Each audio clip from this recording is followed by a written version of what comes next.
Welcome to my channel. Try to hear the latest story. My name is Neville Anderson, 29, and I never thought my master's degree graduation would end with my family disowning me. My sister Heather's son Jackson threw my celebration cake on the floor and told me to eat it off the ground while everyone laughed. That night, I received a group text from my mom. "We've chosen to sever all contact. Stay away forever." My response about removing my financial support triggered 99 missed calls by midnight. Before I tell you what happened next, let me know where you're watching from and subscribe for more stories about standing up for yourself. Growing up in suburban Chicago, I always knew my place in the family hierarchy. I was the reliable one, the steady foundation everyone else could build their dreams upon. From an early age, my parents made it clear that my older sister Heather was the golden child, beautiful, charming, and according to them, destined for greatness.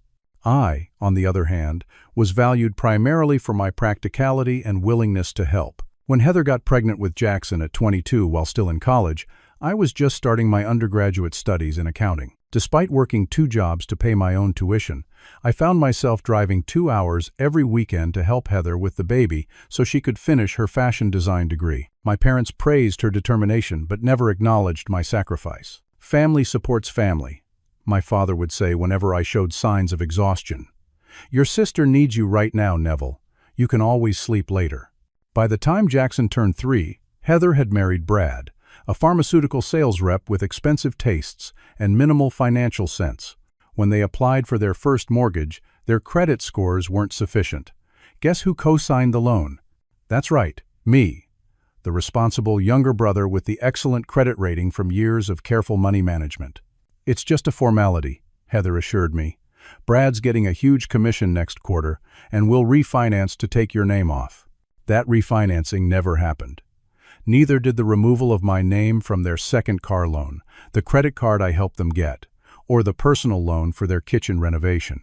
Each time, there was another promise, another excuse, another tearful phone call about how they couldn't make ends meet.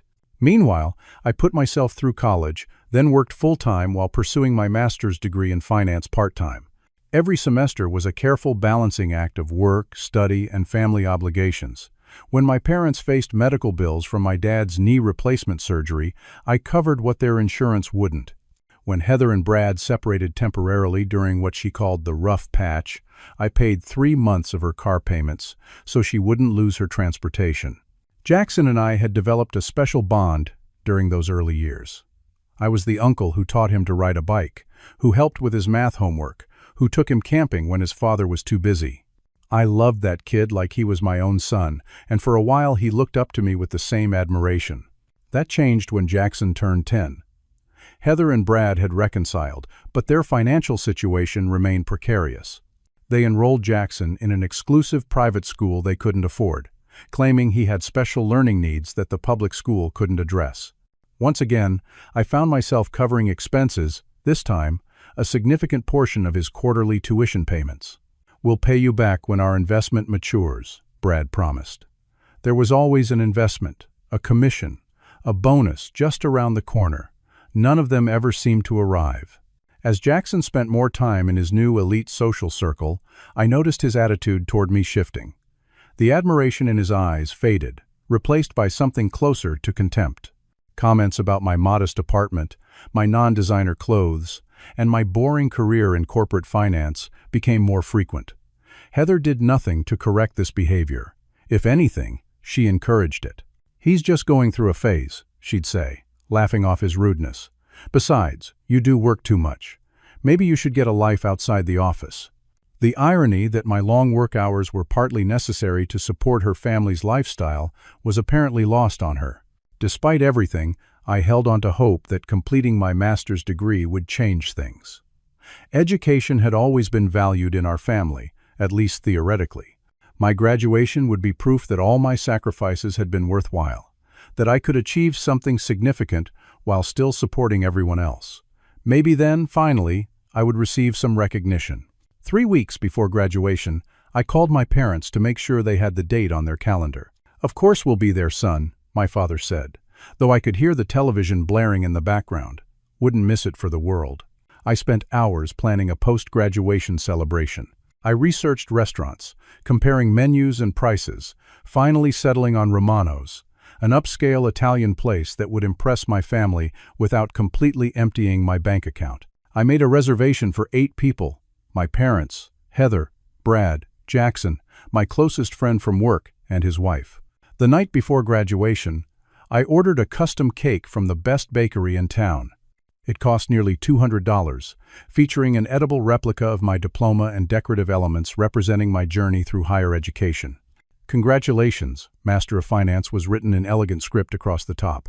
I remember feeling childishly excited about that cake, as though it symbolized not just my academic achievement, but also a new chapter in my life where I might finally be seen. That night, I went to sleep with hope. For once, the celebration would be about me. For once, my family would acknowledge my hard work and determination. For once, I would be the center of attention, not just the supportive background character in everyone else's story. I had no idea that within 24 hours, everything would change forever. Graduation day dawned bright and clear, a perfect May morning with just enough breeze to make the temperature comfortable. I stood before the mirror in my apartment, adjusting my tie for what must have been the 10th time. The dark blue suit I'd purchased specifically for this occasion fit perfectly.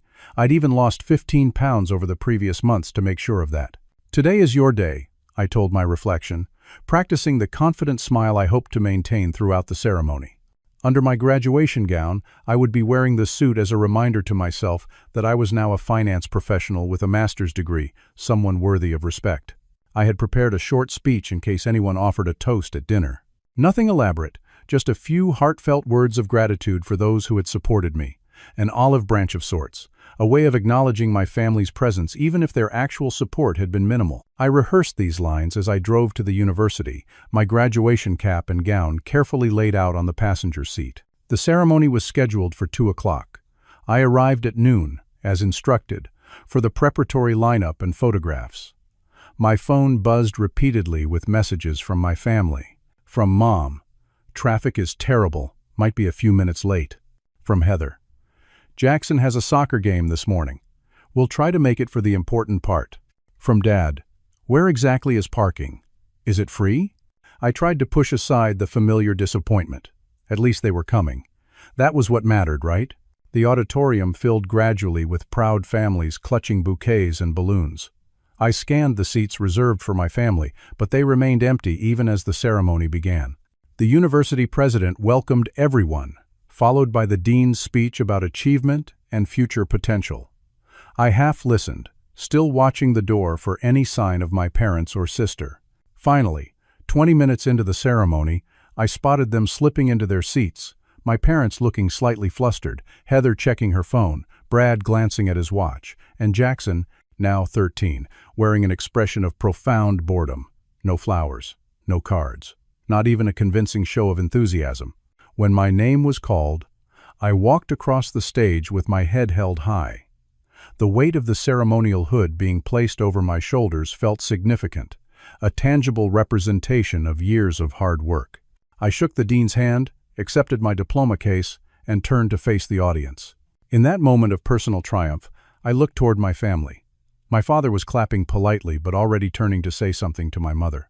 Heather was texting, her thumbs moving rapidly across her phone screen. Only Jackson seemed to be paying attention, and the smirk on his face sent a chill through me. Still, I smiled and returned to my seat, clutching my empty diploma case. The actual degree would be mailed later. After the ceremony, I found my family near the refreshment table. My mother offered a quick hug, my father a handshake. Heather merely nodded, still focused on her phone. "Congratulations, Uncle Neville," Jackson said, his voice carrying a hint of mockery that made me uneasy. "Does this mean you'll get a better job now?" "I already have a good job, Jackson," I replied, trying to keep my tone light. "The degree just opens more opportunities." "Whatever," he muttered, turning away to grab another cookie from the refreshment table.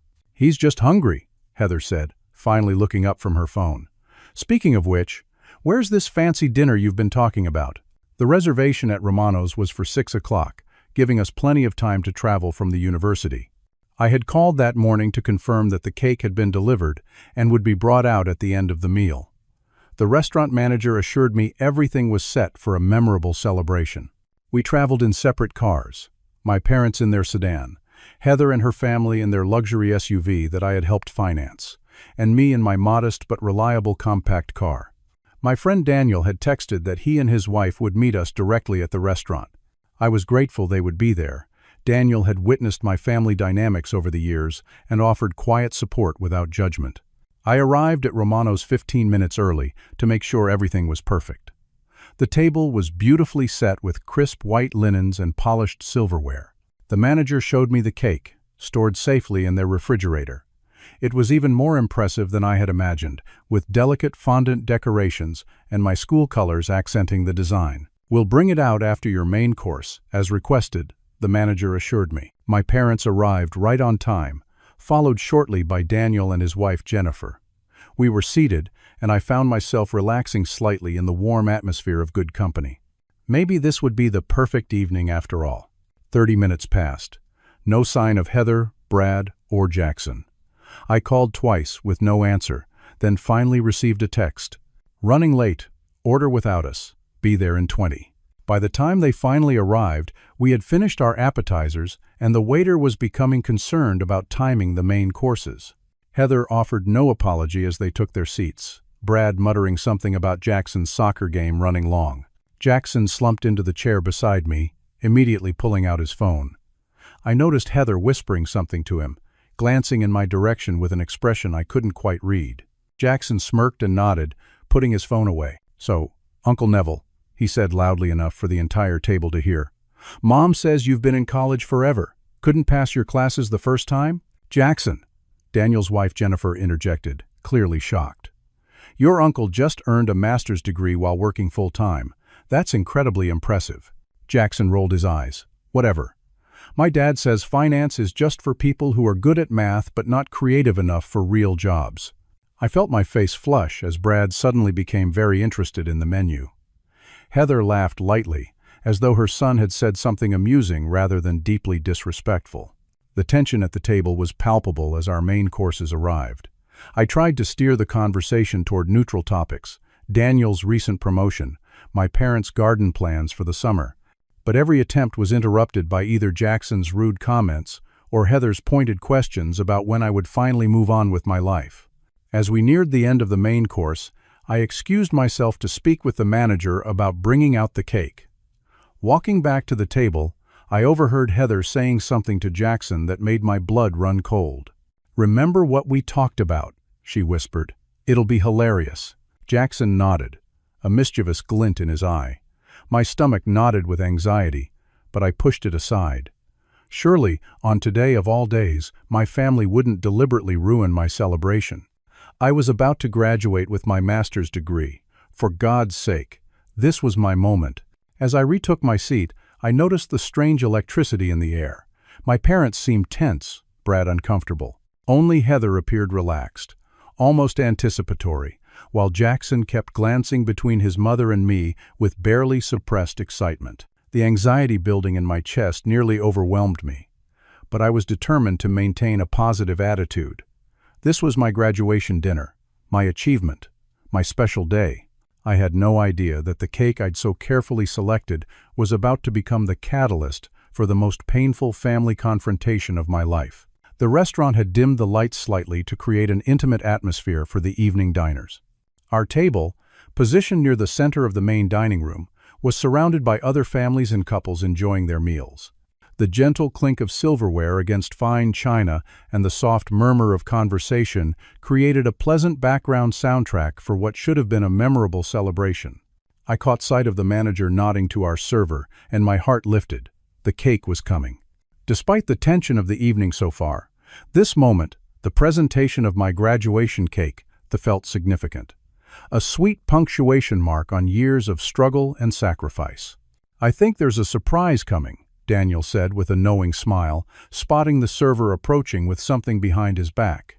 The server, a professional young man named Anthony, who had been attentive throughout our meal, stepped forward with a flourish.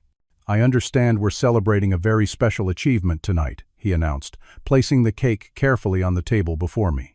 The cake was even more beautiful under the restaurant lighting than it had been in the kitchen. The fondant was smooth and perfectly colored in my university's blue and gold.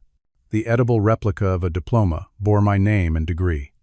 Decorative elements representing finance, small golden coins, and miniature books adorned the edges. "Congratulations, Master of Finance" was written in elegant script across the top, the letters seeming to shimmer in the light. For a brief moment, everything was perfect. Daniel and Jennifer applauded. My father nodded approvingly. Even my mother seemed genuinely impressed. "Would you like to do the honors?" Anthony asked, offering me a cake knife with a ribbon tied around the handle. I stood, accepting the knife with a smile. "Thank you all for being here to celebrate this milestone with me," I began, the words from my practice speech coming naturally now. Education has always been important to our family, and completing this degree while working full-time was challenging but worth every late night and early morning. I was about to continue when I felt movement beside me. Jackson had risen from his seat and was standing uncomfortably close. Before I could react, before anyone could stop him, he placed both hands firmly on the edge of the cake and pushed. Time seemed to slow, as the cake slid across the slick tablecloth, over the edge, and crashed onto the floor at my feet. Frosting splattered across my new shoes and the cuffs of my dress pants. The carefully crafted fondant decorations broke apart, scattering across the hardwood floor. The restaurant fell silent. Every eye turned toward our table. The server froze, mouth open in shock. Daniel half rose from his seat, his expression a mixture of disbelief and anger. Then Jackson spoke, his voice cutting through the silence with devastating clarity. "Eat it off the ground, Uncle Neville. You always clean up our messes anyway." My mind went blank. I stood there, staring at the destroyed cake, unable to process what had just happened. The restaurant remained eerily quiet, other diners watching in horror. Then, the most painful sound broke the silence: laughter. Not from strangers, but from my own family. Heather's laugh came first, high and musical, as though her son had told a particularly clever joke. Then Brad joined in, a nervous chuckle that grew bolder when his wife showed no disapproval. Even my father gave a snort of amusement, though my mother at least had the decency to cover her mouth. "Jackson," Jennifer gasped, the only one at our table besides Daniel who seemed appropriately horrified. "Oh my God, your face," Heather managed between giggles. "It's just a cake, Neville. Don't be so sensitive." The server had backed away, likely going to find the manager. Other diners were whispering now, some looking on with sympathy, others turning away in secondhand embarrassment. I looked to my parents, waiting for them to say something, to scold Jackson, to acknowledge the cruelty of what had just occurred. My mother was dabbing at her eyes, whether from laughter or embarrassment I couldn't tell.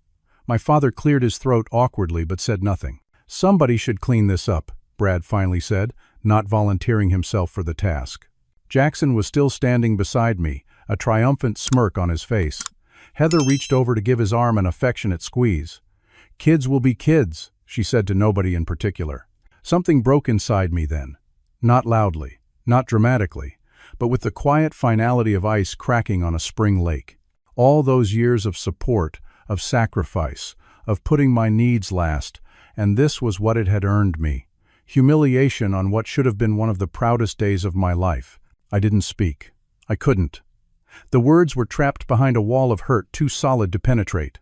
Instead, I simply stepped back from the mess, careful not to spread the frosting further across the floor. I reached for my wallet, placed enough cash on the table to cover the entire meal plus a generous tip for Anthony, who would now have to clean up this disaster, and turned to leave. "Neville, wait," Daniel called, standing to follow me. I shook my head slightly, a gesture only he would understand. This was something I needed to face alone. "Where are you going?" My mother finally spoke, her voice small. "We haven't finished dinner." I still couldn't find words. The lump in my throat would allow none to pass. Without looking back at my family, at the destroyed cake, at the faces of strangers witnessing my humiliation, I walked steadily through the restaurant and out into the parking lot. The evening air was cool against my face, a stark contrast to the burning shame I felt inside. I got into my car, closed the door, and sat in silence for several long minutes. No tears came. Perhaps I was in shock, Or perhaps I had simply reached the limit of what I could feel. The drive home passed in a blur. Traffic lights changed, other cars moved around me, but I registered none of it. My mind kept replaying the moment, the cake sliding off the table, Jackson's cruel words, the laughter of my family. By the time I reached my apartment, something had changed within me. The shock was receding, replaced by a cold clarity I had never experienced before. As I washed the cake frosting from my shoes in the bathroom sink, I made a decision that would alter the course of my life and the lives of my family members forever. For 29 years, I had been the foundation supporting everyone else's dreams. Tonight, that foundation had crumbled. And in its place, something new was forming, a resolve as solid as steel and twice as sharp. The notifications began before I had even finished cleaning the frosting from my shoes. My phone buzzed repeatedly with text messages and calls, but I wasn't ready to engage. Not yet. I needed time to process what had happened, to understand the full implications of that moment in the restaurant. When I finally checked my phone an hour later, I was stunned by what I found. Rather than apologies or expressions of concern, my inbox was filled with accusations. From Heather, "Way to ruin the evening. Jackson was just joking around. You've always been too sensitive." From Dad, "Your mother is upset. You shouldn't have walked out like that. Family sticks together through everything." From Mom, "I raised you better than to make a scene in public. Call me immediately." There were 3 missed calls from Brad, likely checking to make sure I wasn't going to make them pay for the damaged cake or the restaurant cleanup. As if this wasn't bewildering enough, I made the mistake of checking social media. Heather had already posted about the incident. Not the actual cake destruction, of course, but her version of events. Some people just can't take a joke. My poor brother stormed out of his own graduation dinner because my son accidentally bumped his precious cake. Drama queen, get over it, family drama. The post had dozens of sympathetic comments from Heather's friends, many of whom I had also supported in various ways over the years. They were quick to pile on, calling me oversensitive, immature, unable to appreciate good humor. People who weren't even there, who had no idea what actually happened, were judging me based on my sister's deliberate misrepresentation. I was still trying to process this betrayal when the group text arrived. My mother had created a new conversation, including my father, Heather, Brad, and several extended family members. "After discussing tonight's unfortunate incident, we've made a difficult decision. Neville, your behavior has been increasingly concerning. We've chosen to sever all contact until you get the help you need. Stay away forever or until you're ready to sincerely apologize to Jackson for overreacting to his harmless joke. This is what's best for everyone's mental health." Heather immediately liked the message. Brad added, "We support this 100%. I stared at my phone in disbelief. They were disowning me. On my graduation day, because I walked out after my nephew deliberately destroyed my celebration cake and told me to eat it off the floor. And they were framing it as concern for my mental health. The room seemed to spin around me. I had to sit down, my legs suddenly unable to support my weight. The betrayal was so complete, so calculated that it defied comprehension. For several minutes I simply breathed, trying to center myself in this new reality where my family had revealed their true feelings about me. When I could think clearly again, I began sorting through my home office, pulling out financial documents and contracts. As a finance professional, I had kept meticulous records of every loan, every agreement, every financial commitment involving my family. Now, those records spread across my desk told a story I had been too loyal to see clearly before. The mortgage on my parents' home, refinanced 3 years ago with me as co-signer when their fixed rate expired. The private school tuition for Jackson, paid quarterly with automatic withdrawals from my checking account. The car loan for Brad's luxury SUV, in my name because his credit was too poor to qualify for a reasonable rate. The credit card Heather used for emergencies, which seemed to include designer clothes and spa days, with me as the primary account holder. The personal loan my father had taken to renovate their kitchen, co-signed by me with the understanding that he would make every payment on time. The student loans I had helped Heather refinance, consolidating them under better terms with my credit backing the new terms. It was staggering. By conservative estimates, I was financially entangled with my family to the tune of several $100,000. Money that I had offered out of love, out of a desire to help, out of the misguided belief that family supports family. And now, they had cut me off, declared me persona non grata for the crime of walking away from public humiliation. As this realization settled into my consciousness, the panic attacks began.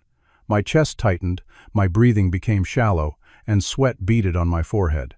I had spent my entire adult life being the responsible one, the reliable one, the one who made sacrifices so others could thrive. Who was I without that role?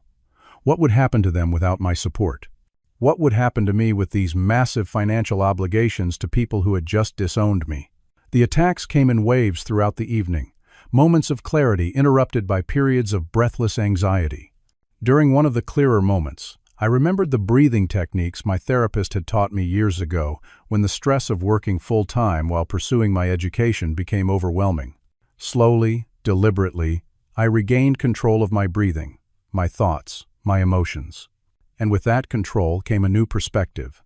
For years, I had been viewing my financial support as help for my struggling family members. Now, I saw it clearly for what it was. Leverage they had been using to keep me in line, to ensure I remained the compliant family ATM. When Jackson humiliated me, when Heather laughed, when my parents failed to intervene, they did so believing I couldn't walk away. Because walking away would mean acknowledging that our relationship was transactional rather than loving.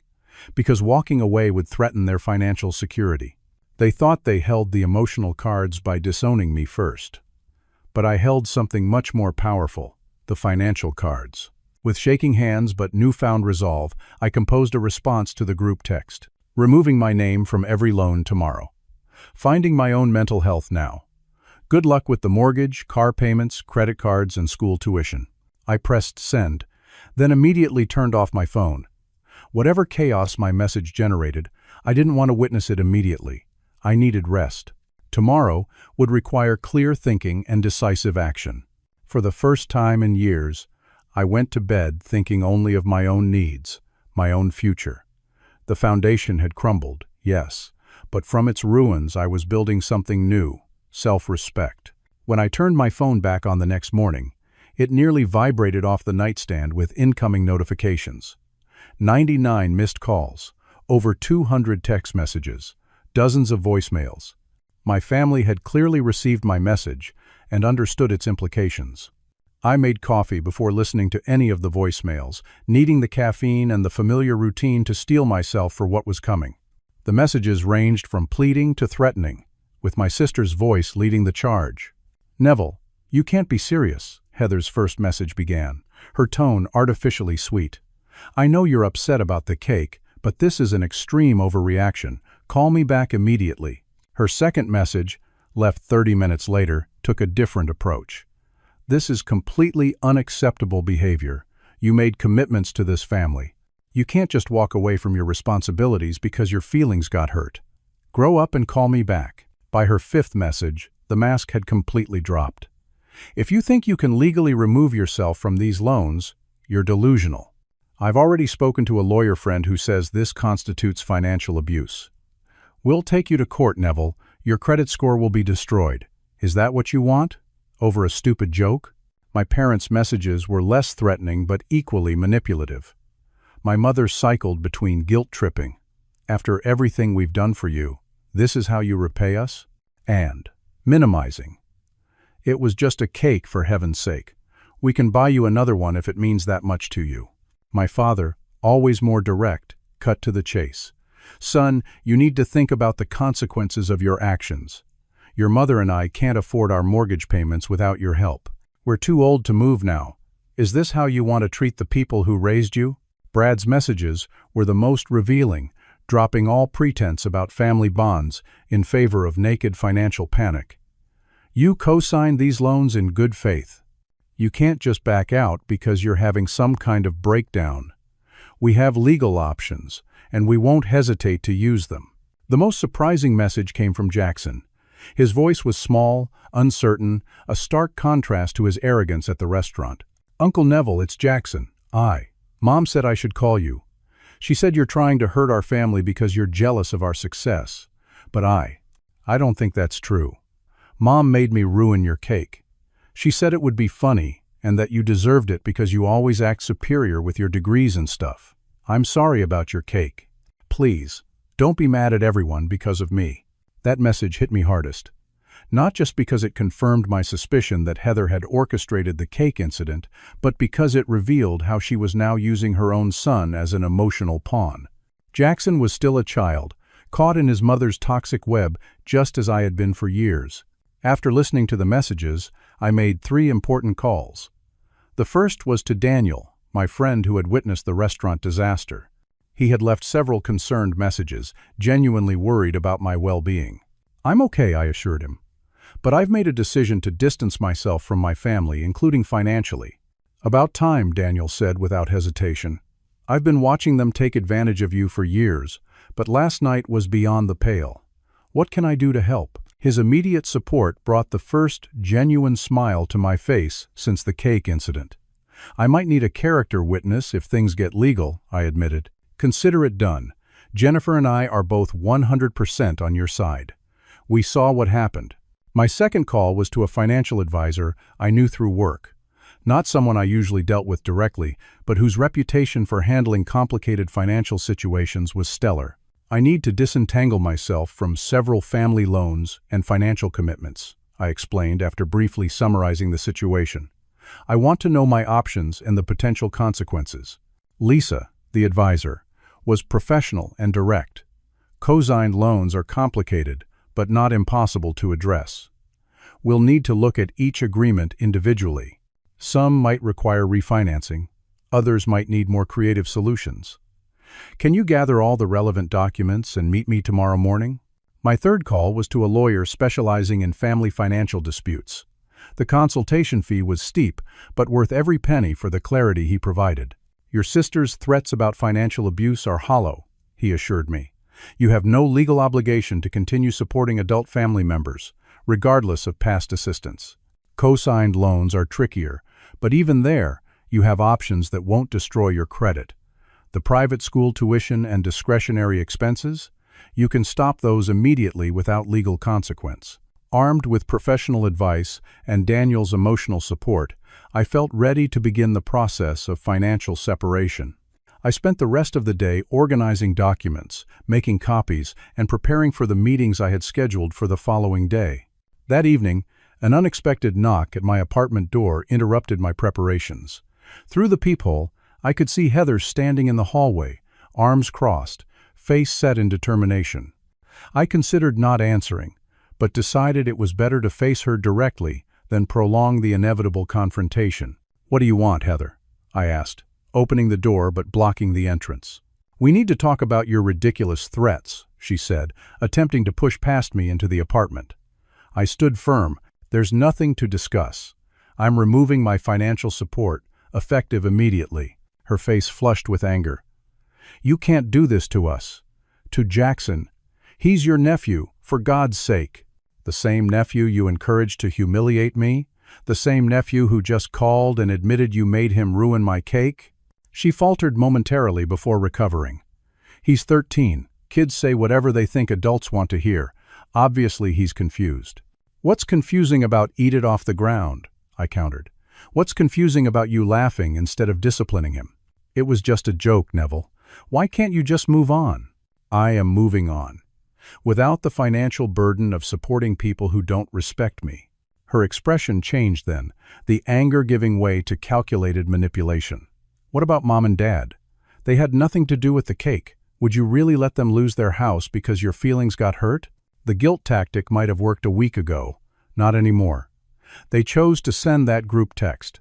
They chose to disown me rather than acknowledge how I was treated. They made their choice, and now I'm making mine." Heather's eyes narrowed. "You've always been jealous of me, always resented that Mom and Dad loved me more. This is your petty revenge, isn't it?" I almost laughed at the absurdity. "This isn't about jealousy, Heather. This is about self-respect, something I should have developed years ago." "You'll regret this," she hissed, finally accepting that I wouldn't be manipulated. "When you're old and alone, with nothing but your money and your precious degrees, you'll regret turning your back on family." "Maybe," I conceded.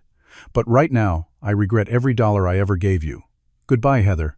I closed the door on her protests, leaning against it until I heard her footsteps retreating down the hallway. My hands were shaking, but not from anxiety this time, from relief, from the intoxicating feeling of finally standing up for myself. Later that night, my phone rang with a number I didn't recognize. Against my better judgment, I answered. "Uncle Neville?" Jackson's voice was quiet, as though he was trying not to be overheard. "I borrowed my friend's phone to call you. Mom took mine away after she found out I left you that message. Are you okay, Jackson?"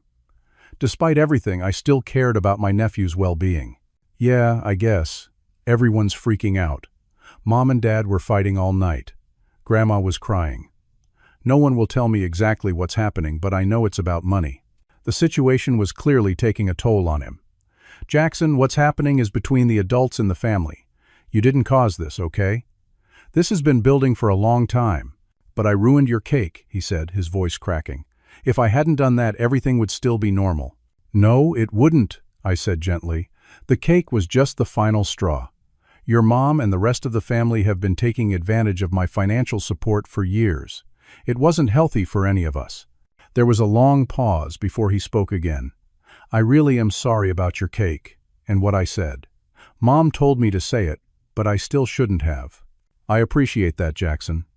And I want you to know that no matter what happens between me and the rest of the family, I still care about you." "Will I ever see you again?" he asked, the vulnerability in his voice reminding me that beneath the attitude was still the little boy I had taught to ride a bike. "I hope so, but things need to change first. The adults need to figure some things out." After I hung up, I sat in silence, processing the conversation. Jackson's call had reinforced something important. This financial separation wasn't just necessary for my mental health, but potentially for breaking a toxic cycle that was already affecting the next generation. That night, for the first time since my graduation day, I slept peacefully. The road ahead would be complicated, possibly even litigious, but I had taken the first steps toward freedom. I had found my voice, my boundaries, and most importantly, my self-respect. As I drifted off to sleep, I realized something profound. Family isn't defined by blood or financial obligation. It's defined by mutual respect, support, and love. By that definition, my true family wasn't the people who shared my DNA, but friends like Daniel who stood by me when it mattered most. The process of untangling myself financially from my family proved to be both more complicated and more straightforward than I had anticipated. With the guidance of Lisa, my financial advisor, I developed a systematic approach to address each entanglement. Our first priority was the mortgage on my parents' house. As a cosigner, I couldn't simply remove my name without their cooperation. The bank required either a refinancing, which my parents' income and credit couldn't support, or a sale of the property. "Your options are limited here," Lisa explained during our second meeting.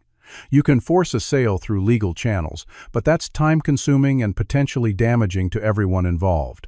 Alternatively, you could maintain the co-signature, but protect yourself with a formal agreement that clarifies your lack of responsibility for payments." After careful consideration, I chose a middle path.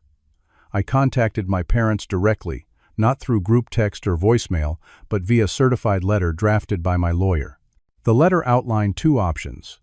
They could sell the house and downsize to something within their budget, or I would maintain my co-signature provided they signed a legally binding agreement that included specific provisions.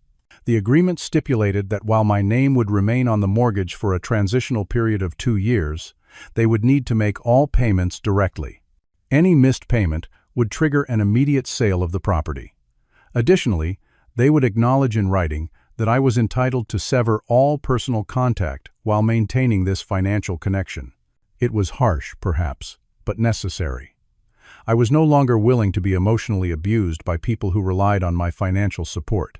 My father called the day after receiving the letter. "This isn't fair, Neville," he began, his voice a mixture of anger and panic. "We can't afford to move, and we can't refinance without your income factored in." "I understand that," I replied, maintaining the calm, professional tone I had practiced with my therapist. "That's why I'm offering the agreement as an alternative. You can keep the house as long as you make the payments and respect my need for distance." "Distance? We're your parents, for God's sake." "Yes, you are. The same parents who disowned me via group text, rather than standing up for me when Heather and Jackson humiliated me." The conversation continued in circles for nearly an hour. My father alternated between guilt-tripping, anger, and grudging acknowledgement of reality. Eventually, he accepted that my resolve was unshakable. "We'll sign your agreement," he finally conceded. "But your mother is heartbroken. She doesn't understand how you could do this to your family."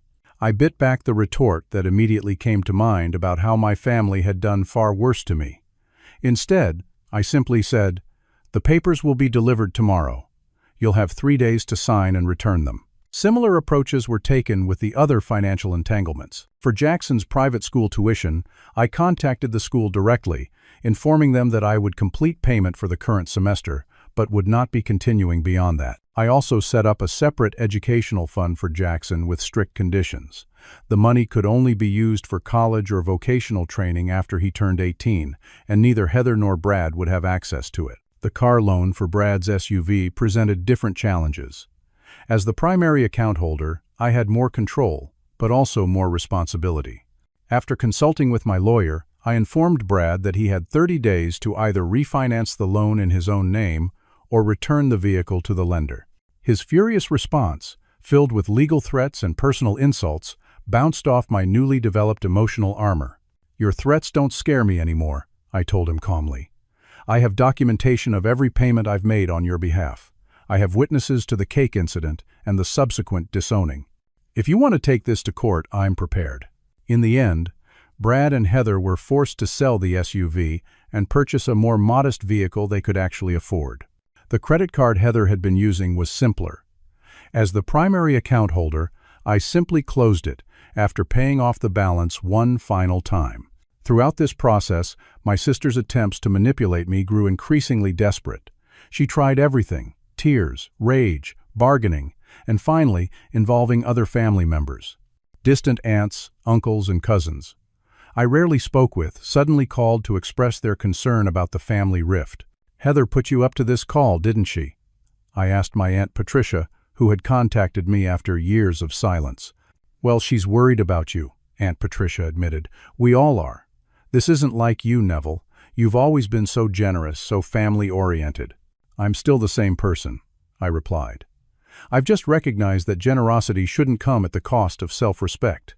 One particularly manipulative attempt came in the form of a family intervention. 2 weeks after the cake incident, I received a text from my father asking me to meet him for coffee to discuss the agreement. When I arrived at the cafe, I found not just my father but my mother, Heather, Brad, and 2 cousins waiting at a large table. "What is this?" I asked, remaining standing. "We're here because we love you," my mother began, reading from what appeared to be a prepared script. "Your recent behavior has us worried about your mental health." I cut her off before she could continue. "This isn't an intervention I need. This is an attempt to manipulate me back into financial support." "How dare you?" Heather interjected. "We're trying to help you. You've become bitter and vindictive." "I'm leaving," I said simply. "Any further communication needs to go through my lawyer." As I walked out, I heard my father call after me. "Your retirement fund won't keep you warm at night, son. Money isn't everything." The irony of that statement, coming from people who had valued me primarily for my financial contributions, was not lost on me. While my biological family was in turmoil, I found unexpected support from friends and colleagues. Daniel and Jennifer regularly invited me for dinner, creating a safe space where I could process my feelings without judgment. My therapist, whom I now saw weekly, helped me work through the complex emotions of setting boundaries with family, the guilt, the grief, the anger, and gradually, the liberation. Colleagues at work noticed the change in me. "You seem different," my supervisor commented during a performance review. "More confident, more present." Whatever you're doing in your personal life, it's reflecting positively in your work. The truth was, without the constant drain of my family's financial and emotional demands, I had more energy to invest in my career and my own well-being. I started a regular exercise routine, joined a book club, even began dating again after years of putting my personal life on hold. The most unexpected ally emerged in the form of my distant Uncle Robert, my father's brother who had been somewhat estranged from the family for years. He called me about a month after the cake incident. "I heard what happened," he said without preamble. "Your cousin Megan filled me in. For what it's worth, I think you're doing the right thing." Coming from a family member, this validation was powerful.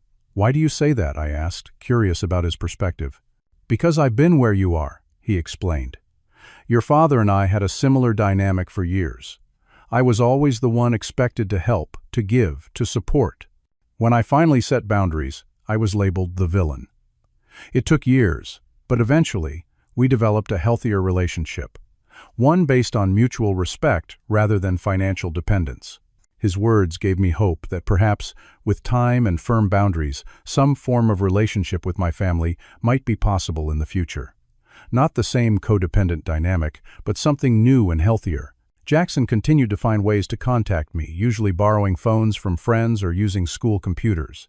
His perspective on the family situation evolved over time, especially as he witnessed his parents' reaction to their sudden financial constraints.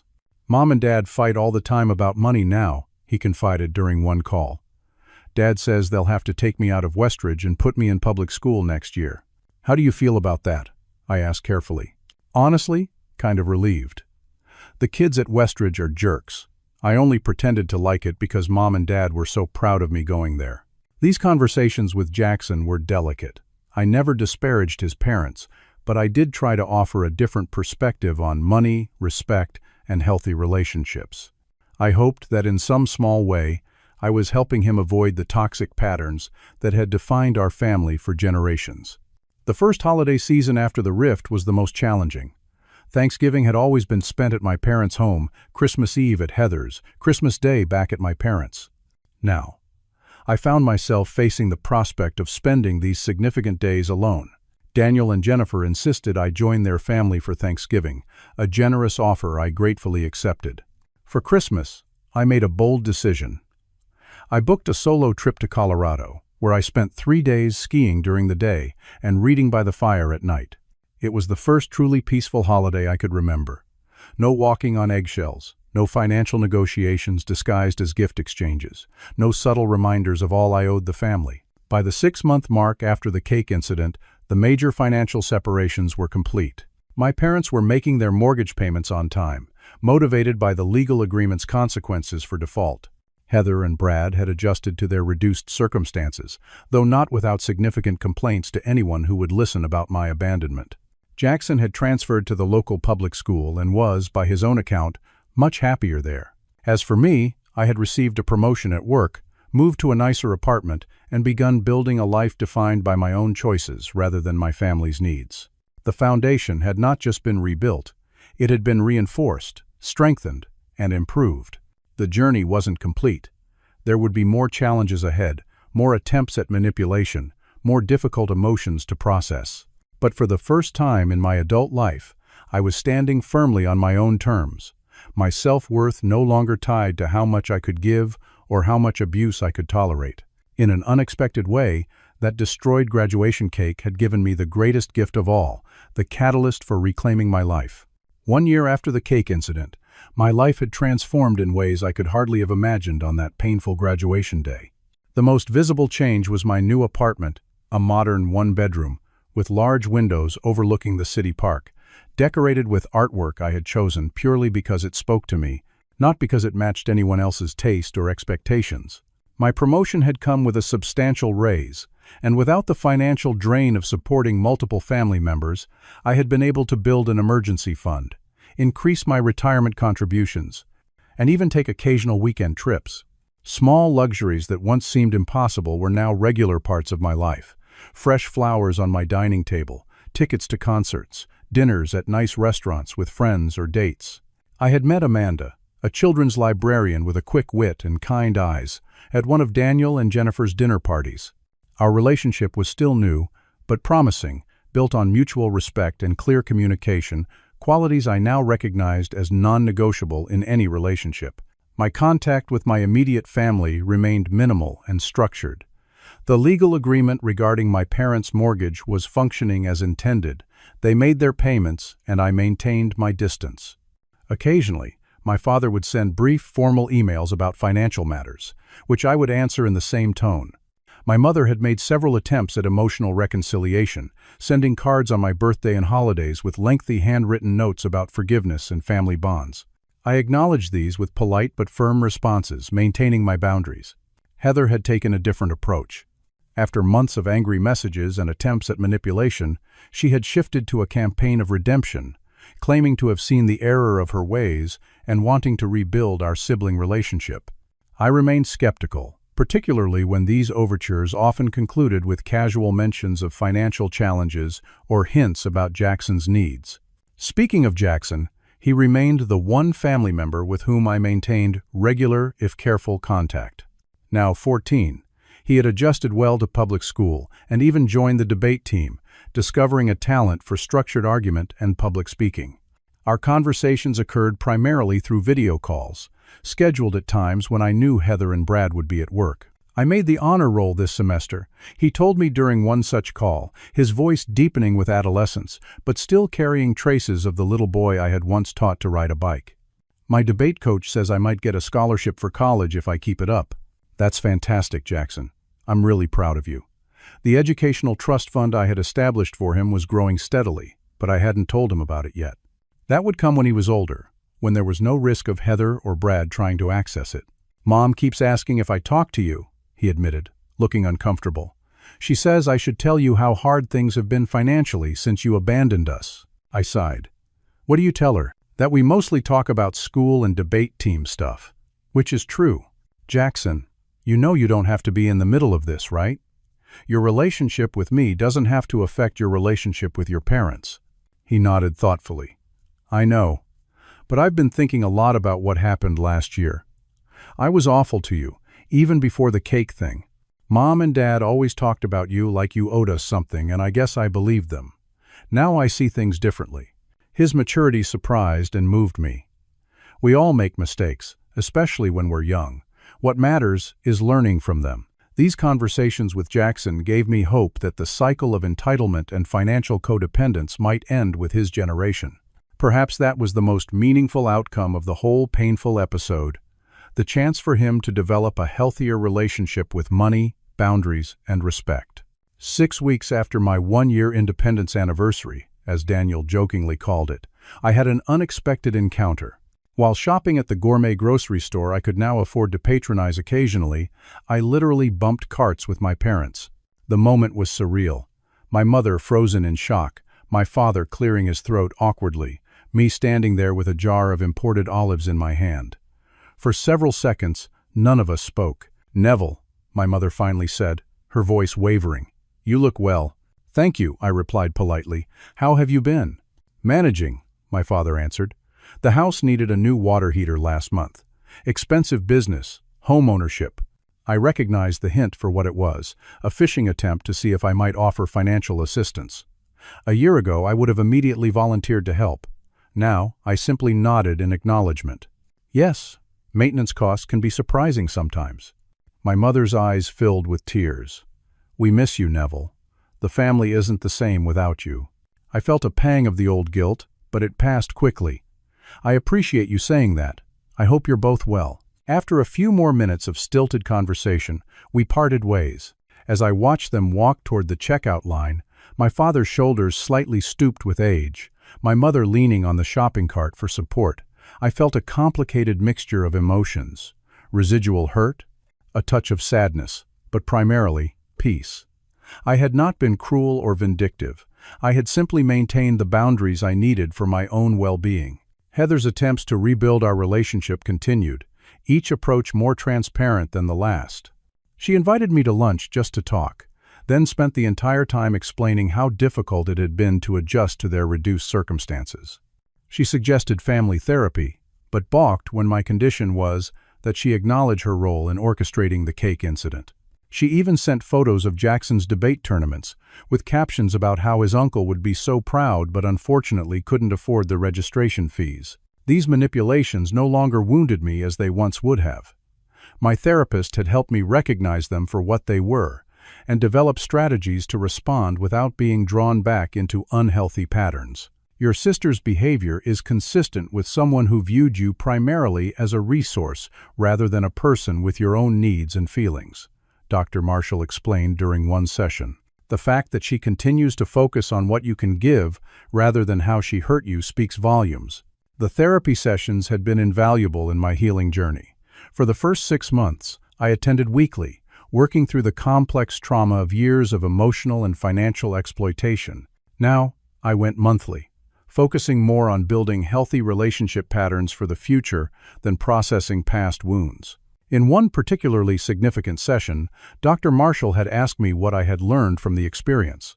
My answer surprised even me with its clarity.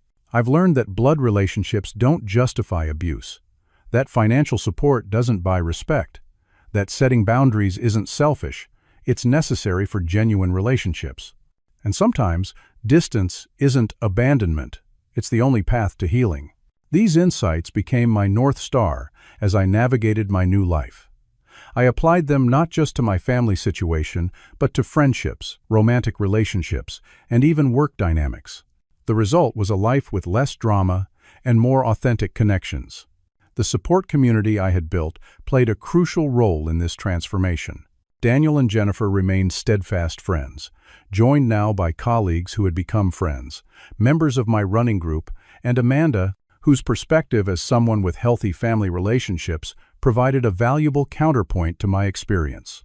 Jackson's continued presence in my life was both healing and challenging. Healing because his growth and maturity gave me hope. Challenging because maintaining a relationship with him while enforcing boundaries with his parents required constant vigilance. During one of our video calls, he asked a question that caught me off guard. "Do you think you'll ever forgive Mom and Grandma and Grandpa?" I considered the question carefully before responding. Forgiveness doesn't necessarily mean returning to the way things were. I've made peace with what happened, but that doesn't mean I'm willing to put myself in a position to be hurt again. Forgiveness is about my healing, not about restoring relationships that weren't healthy. He nodded thoughtfully. "I've been reading about toxic family patterns in psychology class. I don't want to repeat them when I'm older." "That awareness is the first step to breaking the cycle," I told him. "And for what it's worth, I think you're already well on your way." As the conversation ended, I felt a profound sense of peace. Perhaps this, helping Jackson develop a healthier perspective than the one I had grown up with, was the most meaningful legacy of my painful journey. The final piece of my healing came in an unexpected form. About 15 months after the cake incident, I was clearing out some old files when I found the receipt for that ill-fated graduation cake. $200 for a symbol of achievement that had ended up destroyed on a restaurant floor. On impulse, I called the bakery and ordered a new cake, identical to the original in design but with a different message. "Here's to new beginnings." When it arrived, I invited Daniel, Jennifer, Amanda, and a few other close friends to a small celebration at my apartment. As we gathered around the cake, I found myself sharing the story of that graduation dinner, not with bitterness or anger, but as part of a journey that had led me to this moment, surrounded by people who genuinely cared about my well-being. To boundaries and self-respect, Daniel toasted, raising his glass. "And to chosen family," I added, looking around at the circle of supportive faces. As I cut into the cake, successfully this time, with no one pushing it to the floor, I realized that the most important lesson I had learned was this: family isn't defined by DNA or obligation. It's defined by respect, reciprocity, and genuine care for each other's well-being. By that definition, I wasn't alone at all. I was surrounded by the family I had chosen, and who had chosen me in return. That night, as my friends left and I cleaned up the remains of our celebration, I felt a sense of completion. The journey wasn't over. Maintaining boundaries would always require vigilance, and healing would continue in layers over time. But I had crossed a threshold from survival to thriving, from reacting to creating. The foundation I had rebuilt was stronger than the one that had crumbled that day in the restaurant. It was built not on obligation or guilt, but on self-respect and authentic connection. And on that foundation, I could build anything. Have you ever had to set difficult boundaries with family members? What was the catalyst that finally helped you stand up for yourself? I'd love to hear your stories in the comments below. And if you found value in my journey, please like, subscribe, and share this video with someone who might need to hear that it's okay to prioritize their own well-being. Remember, sometimes the hardest choices lead to the most necessary growth. Thank you for listening, and I wish you strength on your own journey to healthy relationships.